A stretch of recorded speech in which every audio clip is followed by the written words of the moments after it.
The Undoing Saga continues with our theme, The Undoing. And tonight's message will be coming out of 1 Chronicles chapter 13 and chapter 15. So let's begin. So here in this narrative, we have David, who has experienced a failure. So how many of you guys, under the sound of my voice, have experienced, give me a thumbs up if you have experienced, if you've messed some things up in life. Thumbs up. Yeah. Thumbs up. I need these 2 thumbs, and I need some feet, some toes, and everything. I need all fingers and everything. Right. And so we can all agree that we've all messed some things up, and some of us has messed some things up royally, whether it has been when we were raising our children. Nobody is a perfect parent. Have you messed some things up with your kids where now they throwing it up in your face like, Mommy, remember when you did this? Or Daddy, remember when you did this, right? And my mom's trying to distract me with that bread because she's scared I'm going to say, Mommy, remember when you... But we've done some things where we've screwed some things up royally. What about in a marriage? Sometimes you're not the perfect spouse and you've made some mistakes, or you've done some things that you probably shouldn't have done, and you screwed some things up. Or on your job, have you ever messed up some things, like a project that the manager has given you to do, or messed up a plan, or messed up an account? Yep. You ever messed up some things up royally, right? Yep. Yes. And sometimes we do some things in the church where we mess some things up, right? Sometimes we don't really know the protocol things and we screw things all the way up. How about this? What about when it's time to read the scripture? Sometimes we get nervous when we got to read that KJV, the King James Version with all them big words in it. And we get a little nervous and we mess them names up royally, right? Yeah. Or we mess the characters up in the Bible. We saying Jacob when we should be saying Joseph. We got Noah. Instead of on the ark, we got him with Peter. We got Peter driving the ark. You know, sometimes we mess some things up, right? What about you guys out there? Ooh, is that Jesus calling? That's him. Hello? Heroes. And so, hey, Shaquela, welcome in, Carolyn, and all you guys. Welcome, everybody. Welcome. You guys are always welcome. And so, here we have where David has messed something up. As we look at chapter 13, we see here David is now king, and after he has established himself as king, he has been established as king, he recognizes that he needs to bring the Ark of the Covenant into Jerusalem. He wants to bring the Ark, which the Ark of the Covenant represented the presence. It symbolizes the presence of God. Are you with me? And so what he wants to do, that's a good thing, right? Right? Yeah. It's a great thing, right? And so what he does is he attempts to bring the Ark of the Covenant to Jerusalem, the very place where he reigns, the very place where he is in power, the very place where he rules. What does that say to us tonight? What is David trying to accomplish here? Because prior to David bringing him, Saul, the previous king, failed to do that. Saul never did go get the Ark of the Covenant and bring it into Jerusalem. He never did, into amongst the people in Israel, right? Are you with me? The previous administration did not think to even go get the Ark, okay? Right. But here, under this administration, under David's administration, he seeks out to go get the Ark of the Covenant. Remember, the Ark of the Covenant symbolizes God's presence. So what is David doing here? Come on, you guys are smart. His desire is for God's presence to be amongst him. Even though he is the king.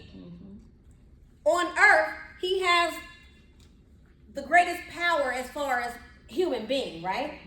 But even still, even though he's sitting in the highest office, according to human office, although he's sitting in the highest office, he still has the desire to have God's presence. What is that saying to us? No matter how elevated we get, we too, like David, should, because what was he known for?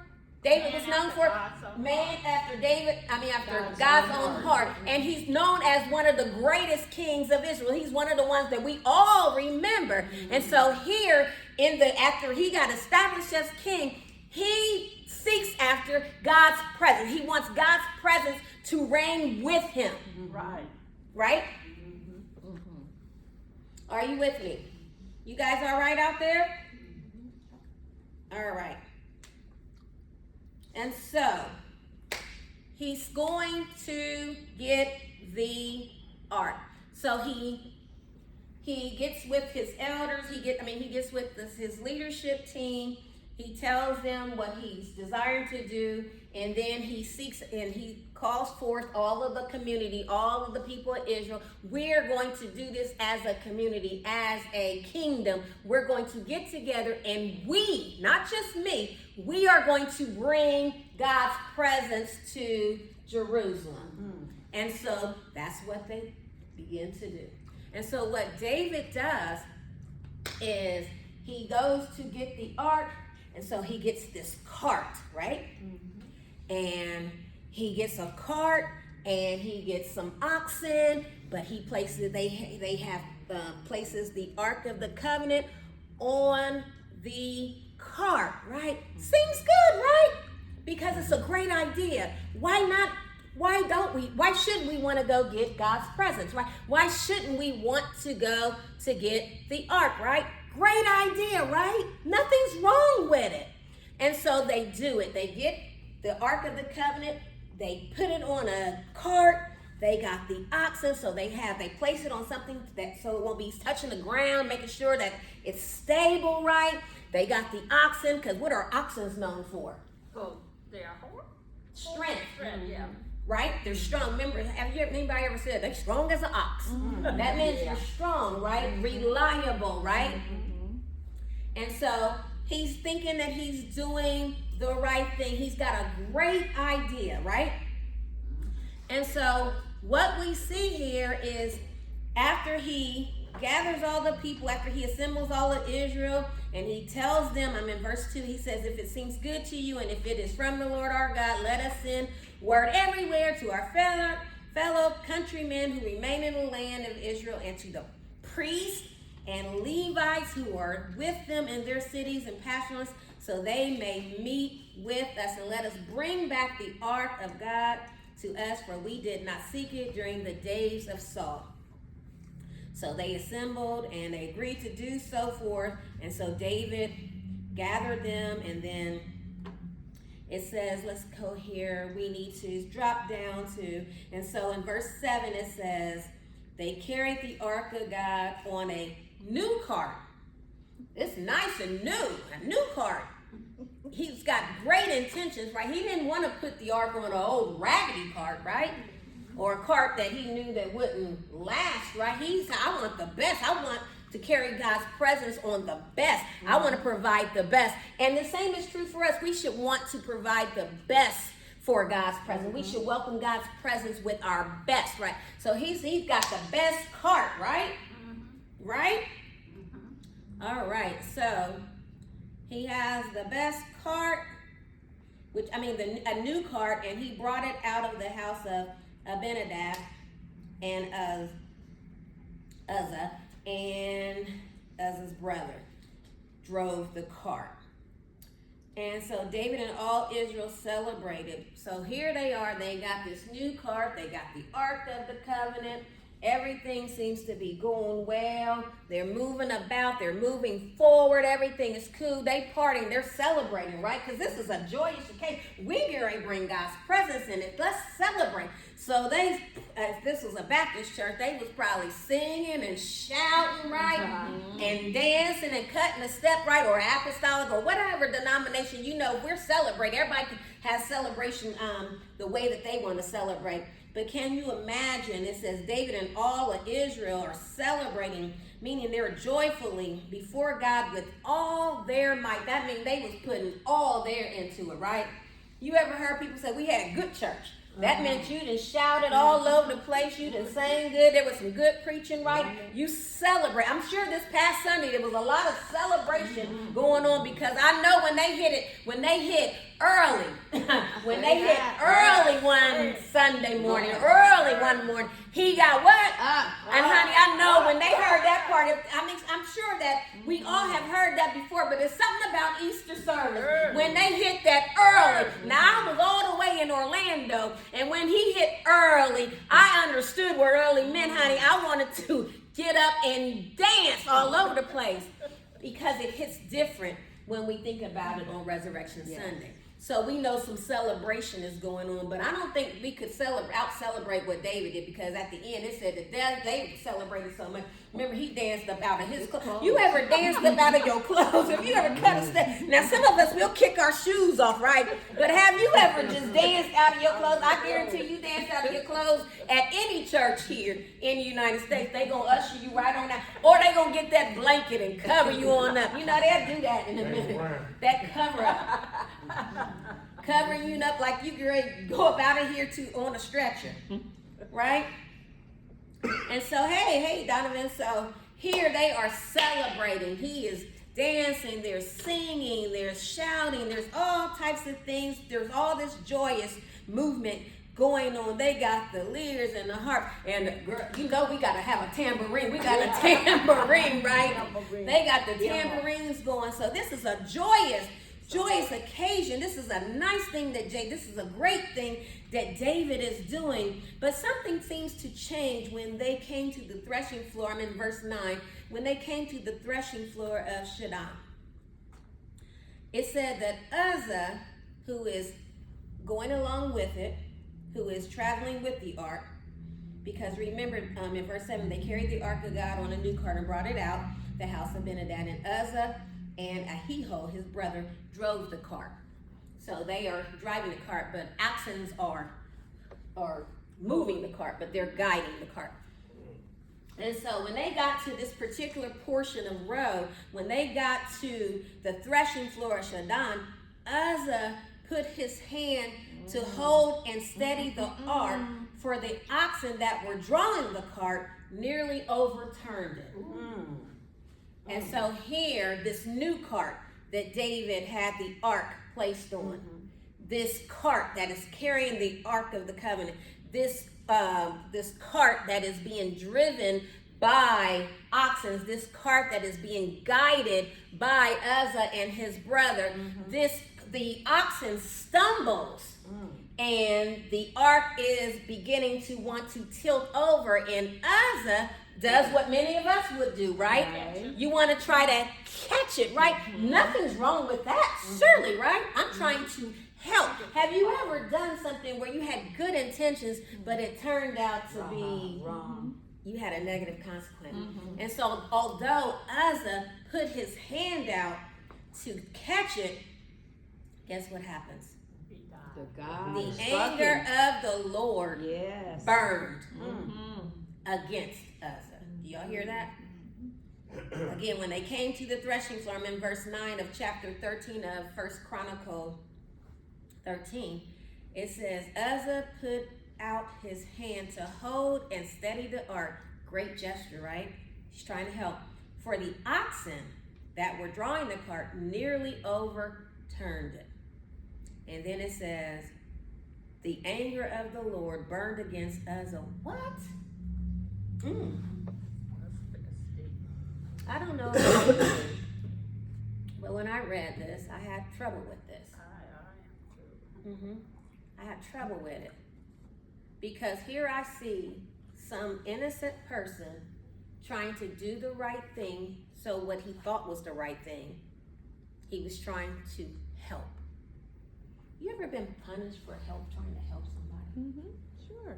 They say when they say you see it all the time with somebody that's drowning. When somebody's trying to help somebody that's drowning, it's hard to help somebody that's drowning because they're constantly out of panic. They're fighting against you, and before you know it, you're about to go under because of trying to help somebody.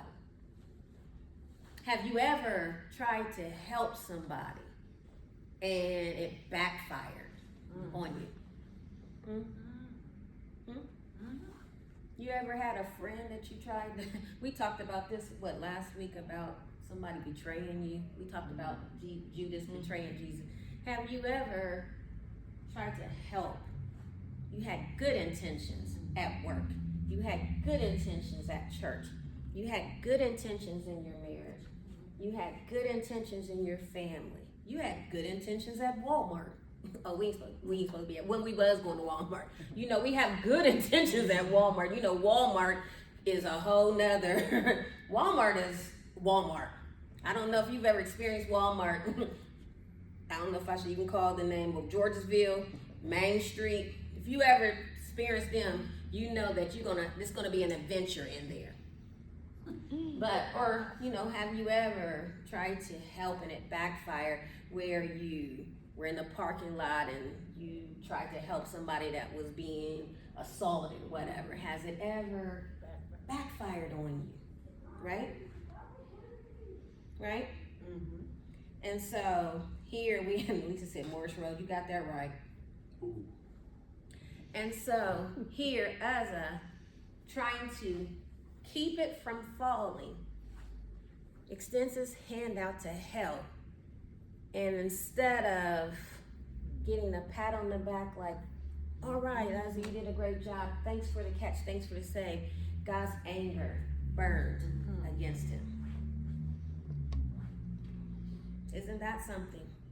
And I know in church we have been taught that you should never question God. You just need to just take the word and just never question it, never ask questions of it, never have a problem with it. But I'm not gonna lie, here, I don't understand at this point. We're gonna have an answer. I didn't understand, why did he die for something that he was trying to do to help? Why did he lose his life? God, why did you make that decision? Why did you choose for him to die because what looked like on the surface, him trying to help? Sometimes things on the surface look one way, and it's not until you go a little deeper that you find out there's another explanation for things. Have you ever seen something on the surface and you judged it? But then later, after you get more information, you realize, oh, that wasn't what I thought that was. More to the story. Right. Do y'all remember Eli? Yes, the priest, the son of Aaron's son Eli. Wait a minute. Eli, he was a priest. Yeah. In the first chapter of 1 Samuel, where Hannah was in the tent, she was in the place of worship, and he was there, sitting there, ear hustling. He was there, and because she was praying in her heart and wasn't speaking any words, what he's used to, she's praying out of her heart. She's praying in her heart. He accused her of being drunk because on the surface, she had the appearance of being drunk because he had never seen prayer done in that way. But this is what got me tight. Y'all ready to hear what got me tight? What got me tight is after she explained it to him, he understood it, but he never apologized. And sometimes that's what we are guilty of. We see things on the surface and we make these judgments and we never go back and apologize. Or is that just me? And so we see here on the surface, it looks like God is just terrible. It looked like he ain't being fair. And I'm saying it because I know the end of the story and I'm teaching it. But some of us will be too afraid to even say what I just said. I'll say it for us. Because God can handle our questions. What he's not going to handle is our disrespect. Just like with our children. Our kids, some of us, can ask our parents some questions as long as it's done in a respectful way. But if you put a little tood to it and some neck to it, oh, you ain't gonna be asking me nothing. right? But if you come in a respectful way and just say, Mom, I got a question, whatever, we do tend to allow our kids to come. And so our God, I don't know about you, but the God that I used to think that I knew, I always thought, because it was always painted as if he was this great big God that was sitting up in heaven waiting for you to mess up. It wasn't until I read the Bible. Now, I ain't read it from front to back. I'm still reading. But when you read the Gospels, Jesus was always extending mercy. He was always extending grace. The people who he had the problem with the most was not necessarily the world. He had the problem with those self-righteous people, the religious folks. Pharisees, Sadducees, leaders. Church. Y'all ain't gonna make me preach today. Didn't y'all get enough preaching yesterday? And so, yes, I had a problem with this. And some of you, as quiet as kept, some of the decisions that God has made in your life, or you have seen God made in other people's life, or seen that what is going on in the country, why this is happening, I don't know about you, but I got a problem with why do we as black people, we still getting kicked while we're down. We're still getting the short end of the stick in America. People who we didn't ask to come here. We was stolen from our land. Am I right about it? Don't ask me why I'm going here. Evidently, the Holy Spirit leading me down this road. We didn't come over here and like we're going to break into America. We were taken from our country and worked here in America. Was beaten and mistreated here in America. And then when we were freed, it was almost as if we had did something wrong because we got freed, and now go back to your country. No, ma'am, and no, sir. Hello, how are you doing? And so, no, I have questions. Why do we as a people have to suffer constantly? We as a people have to suffer. Why does women always get the short end of the stick? Why do we not get equal pay? There's all these questions. Why do little babies die? Why do people murder people? Why does innocent little kids get scalded by water? Why do little kids get raped and molested? I have all these questions. But the thing about it is God is God, and he welcomes our questions. Now he may answer, he may not. He's God. He can choose to do it however he wants to do it. And there's going to be some things that we will never know until the day of Jesus Christ. And then at that point, I don't even think we will care. We'd be so happy that we made it. Some of us going to be in heaven talking about, oh, did I really make it? Did I really make it? Oh, hallelujah. Thank you, Jesus. I made it. Shoot. I always say that even if I got on the edge of heaven, at least if I got to be in heaven like this, I want to go. I want to go, you know? And so, he's trying to do a good thing, a good deed, but yet and still, he gets punished for that. He loses his life. And again, this is something that David initiated. He's responsible because you know why? He's the leader. He didn't make Uzzah touch the ark. He wasn't directly, involved in that.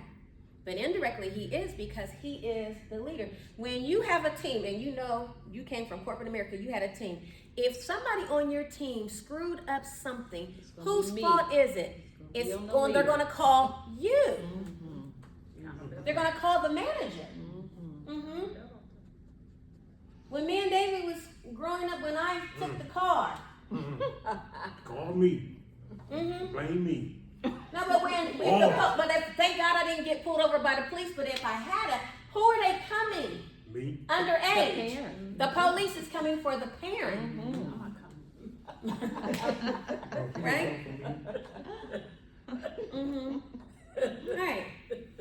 They're coming. He's the leader. When our kids grew up, he's the leader. We're the leader. David, what you the leader? Right. I still believe that, don't you? Any questions up until this point? No. Cool. All right, so he touches the ark. And he loses his life. And again, David is the leader. So what we see here is we see that it has a fatal outcome.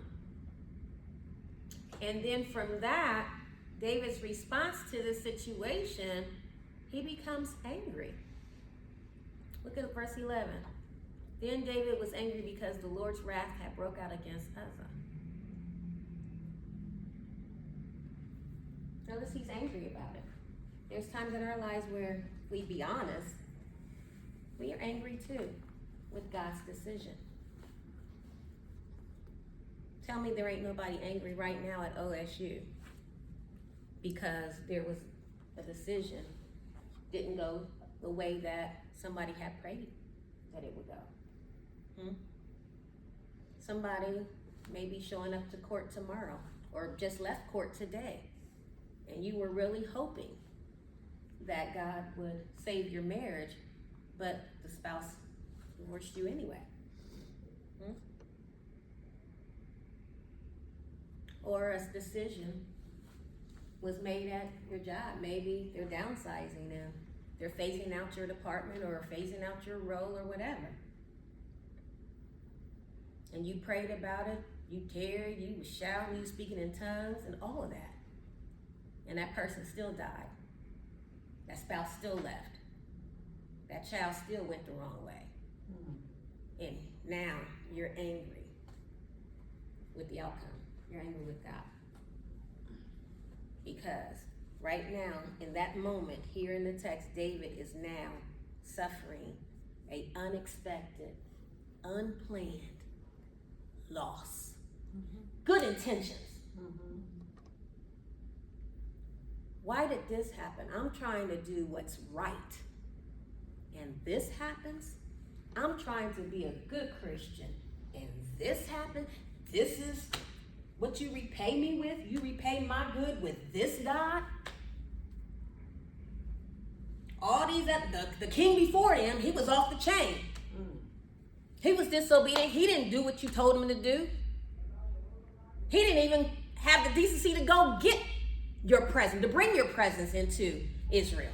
He didn't even do all that.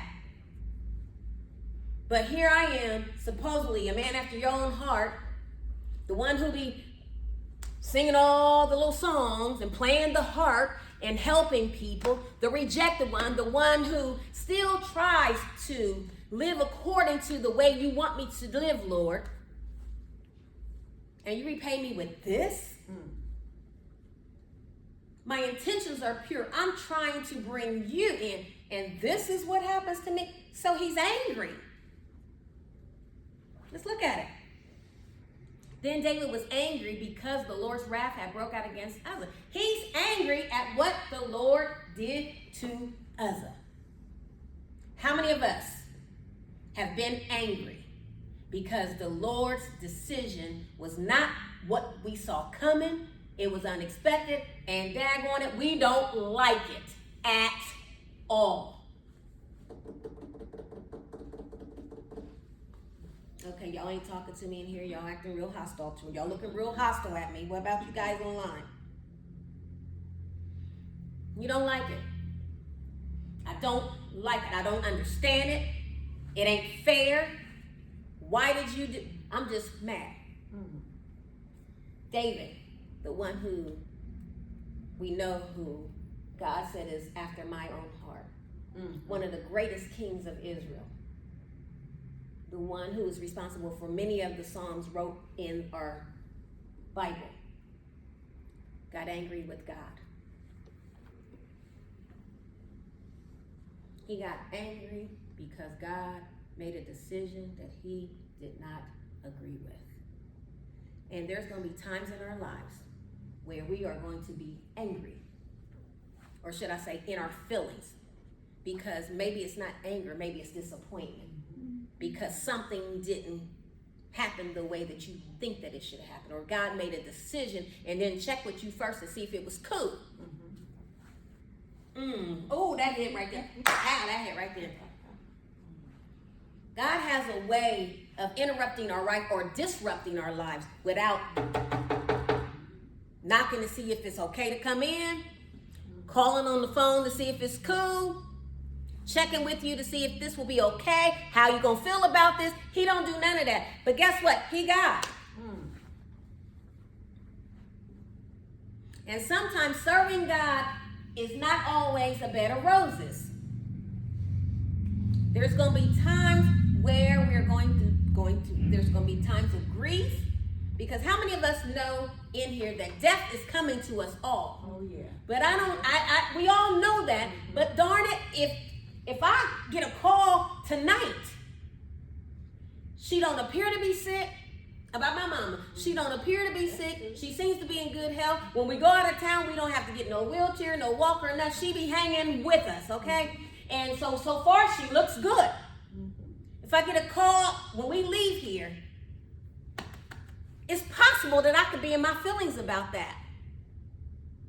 Especially when there's people walking up and down Sullivan that seems like they're making decisions to live their lives in a horrible way.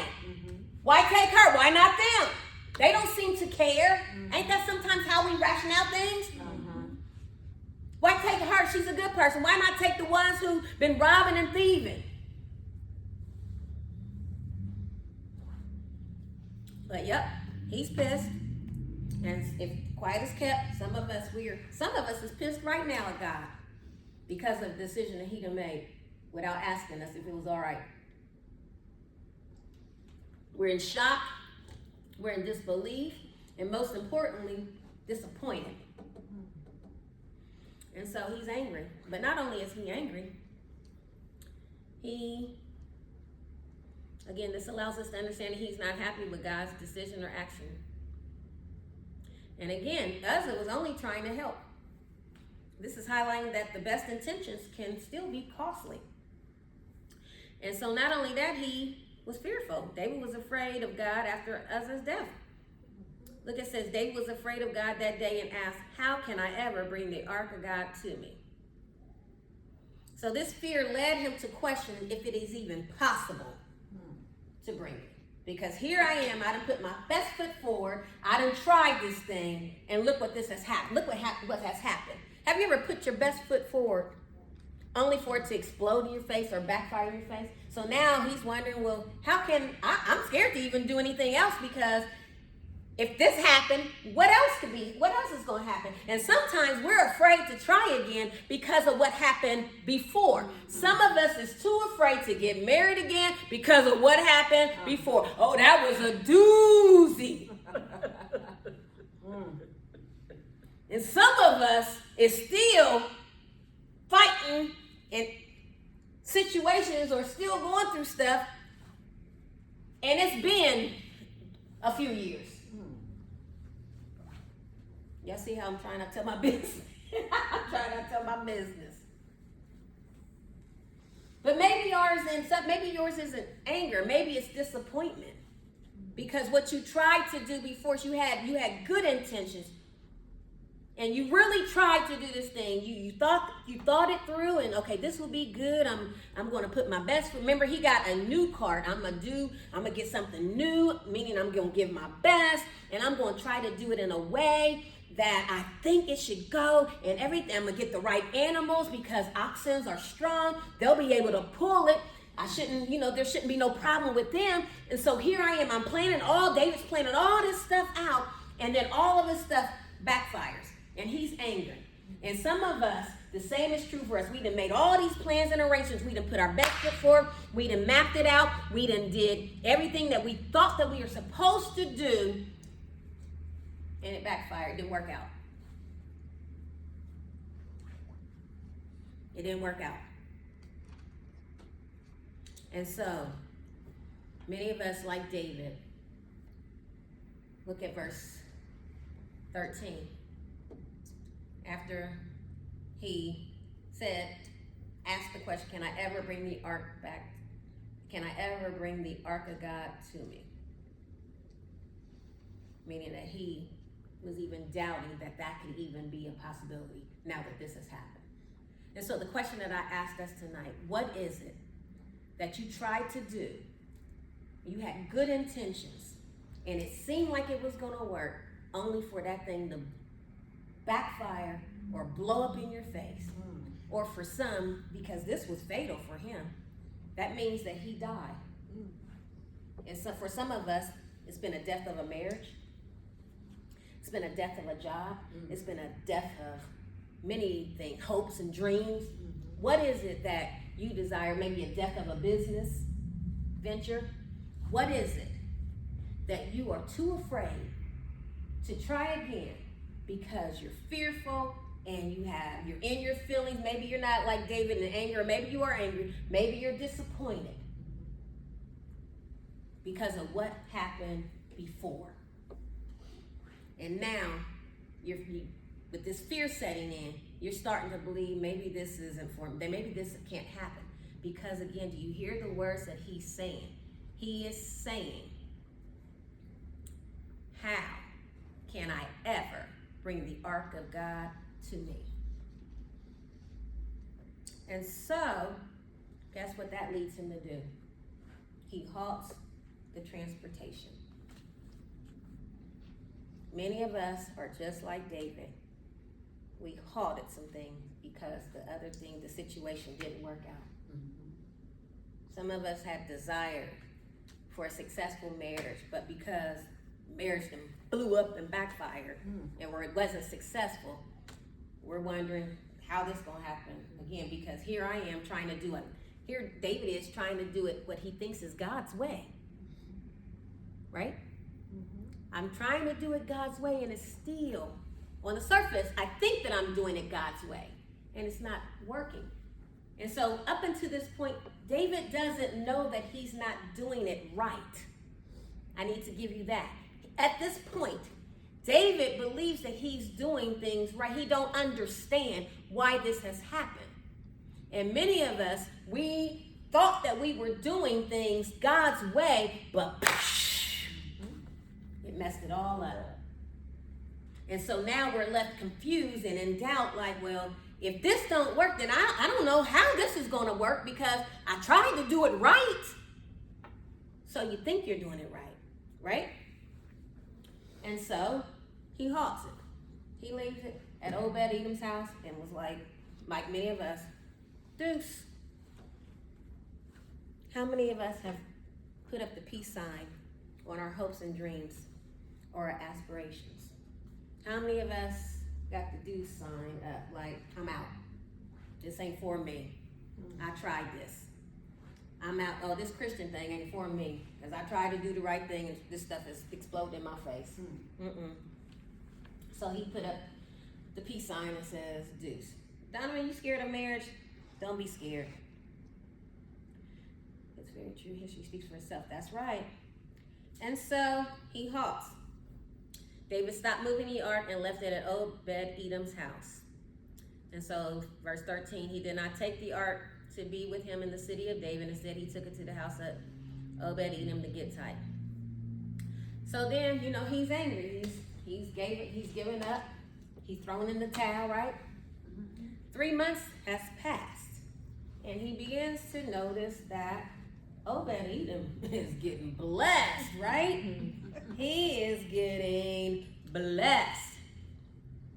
And so he sees this observation of blessing. So during the 3 months that the ark stayed at Obed-Edom's house, David observed that God blessed Obed-Edom's household because of the ark. So here you have to wonder, well, it's not the ark that's the problem, right? And sometimes, could it be that he thought that the ark itself was the problem? But when he's observing that where the ark is parked, the people that are there are being blessed by it. So he's starting to think about some things like, wow, they're being blessed. And so this causes David to do some observation again. He's noticing that they're blessed. And then it caused him to do some reflection and some learning, right? Let's go over to chapter 15. While y'all turn into chapter 15, do we have any questions? Let me look to make sure I didn't miss any. I feel you, Donovan. I really don't know if I see you. I've been present with the word. Okay. Yes, I have, and really felt bad about it. Right. We all have felt bad. All right. So, are we in chapter 15? Are we ready to go? So, look at verse. Well, first of all, look at verse 13. Well, no. Back up. David begins to understand here in chapter 13 what he did. Once he's seen the blessing of Obed-Edom, David begins to understand that the problem was not the ark itself. He begins to try to understand, well, what is it? And in his understanding and in his time of reflection, in his time of observation, in his time of seeking, he understands that he messed up. During his 3 months, he's watching where the ark is. That house is being blessed. And so he's starting to understand, I don't think I did this right. And so it's not about the fact that he wanted to bring the ark to Jerusalem. That wasn't the problem. The problem was the method in which he used. Come close. Come here. What we see here and we see within our own lives is sometimes we have these great ideas, but we're doing it with the wrong method, right? We're not doing it the right way. And so you're wondering, why did this blow up or why this didn't go up? Could it be, just like David, it was a great idea? Sure, marriage is a great idea. But perhaps the way you went about it was the wrong method. Ow. But not only with the wrong method as in how you were carrying it also, but notice that Uzzah was not supposed to handle it. So here you have the wrong method of transportation and you have the wrong person. Yeah. Good. Yep. Should I say it again? Sometimes we have good intentions, but we don't have the right person and we didn't go about it the right way. That goes for how you got the job. That goes for who you tried to marry or did marry. That goes for all the things that you're thinking about in your head that you don't want to say right now because you know you screwed up.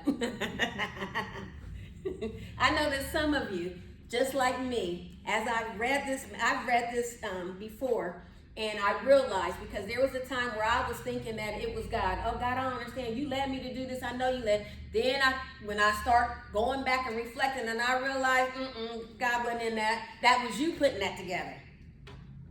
So look at let's go back and look at, it is in how we can find out why the method that he used was incorrect. Go to Numbers. Who can go to Numbers chapter 15 real quick? Can somebody, Lisa, can you put Numbers chapter 15 as a supporting scripture that shows us the correct method that how they were to transport the ark? So there was nothing wrong with him wanting to bring the ark to Jerusalem. There was nothing wrong with that. The problem was the method and the person and how the person handled the ark. Who got it? Anybody got it? Nope. Or I can read it myself. What verse is it? And when Aaron and his sons, this is Moses. And when Aaron and, this is God giving Moses the direction on how to transport the ark. And when Aaron and his son had finished covering the sanctuary and all the furnishings of the sanctuary, as the camp sets out, after the sons of Kohathite shall come to carry these, but they must not touch the holy things lest they die. Okay, do y'all see that? And then there was a certain way that they had to carry the ark. And so when they carried the ark of God on the new cart from the house of Abinadab and Uzzah, and he was driving it, that was the wrong thing to do, because number one, it says that the sons of Kohathite shall come to carry these, but they must not touch the holy things lest they die. Do y'all see that? And not only that, there was a certain way that they had to carry it. They had to put poles in the holes of the ringlets of the ark, and they were to carry that. The Levites, but it was certain Levites. It was the clan of the Kohathites, and they were to carry it with the poles. Wasn't supposed to be no cart. I don't care if it was new. Wasn't supposed to be no cart. These particular people were supposed to handle it, the transportation of it, and even they were not permitted to touch. Nobody was permitted to touch it, because the Bible says, lest they die. So God was within his right to take Uzzah's life, because although Uzzah may not have known it, he still was doing something that was not prohibited, that was not permitted by God.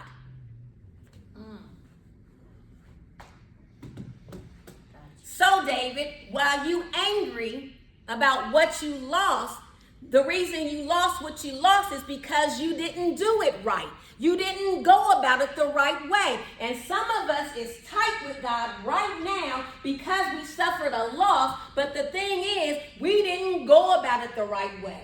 We didn't do it with the right method, and we messed up with the wrong person, because again, Uzzah was handling some things we didn't handle. He didn't handle it right. What is it that you're pissed off with God because you didn't handle it right, or you didn't use the right method? What y'all talking about down here? Y'all got me horsing you. Are you with me? Notice it says in Numbers 4:15, they must not touch the holy things lest they die. Oh, did I give you the wrong one? Numbers 4. What did I say? 15. It's like you said Numbers 15. Oh, correct that, Lisa. I'm sorry. Chapter 4, verse 15. Okay, I was wondering. I was looking. And him touching the ark, trying to do the right thing, showed that he had no reverence for God, for holy things. Because when God says there's a special way that you're supposed to handle certain things that he deems holy, you better do that. Okay? And so we see here that David had it all wrong. But then after he took some time to consider it, after he reflected on how he messed up, he then, as you continue to read in chapter 15, you will see where he gathers the right people. He goes to get the Levites, and he says to them, where does it say? Let me go back to it.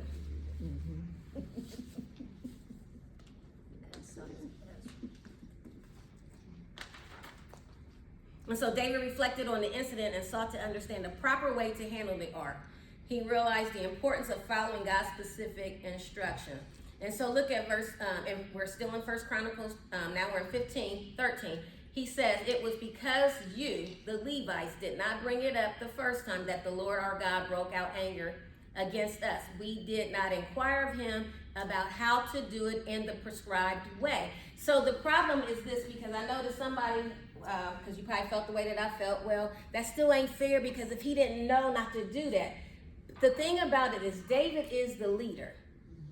And anything that, especially if you're handling some things that has to do with God, the first thing to do is we need to start inquiring of him. Right. How do you want me to move forward with this? Okay, I have a desire to be married, but you know what I should be doing now? That I done messed up some things before, and I done messed it up before. Now I need to ask him, how do you want me to do this? How do you want me to move forward with this? What is your method with this? Am I by myself? Before you take on your next job endeavor, how do you want me to move forward with this?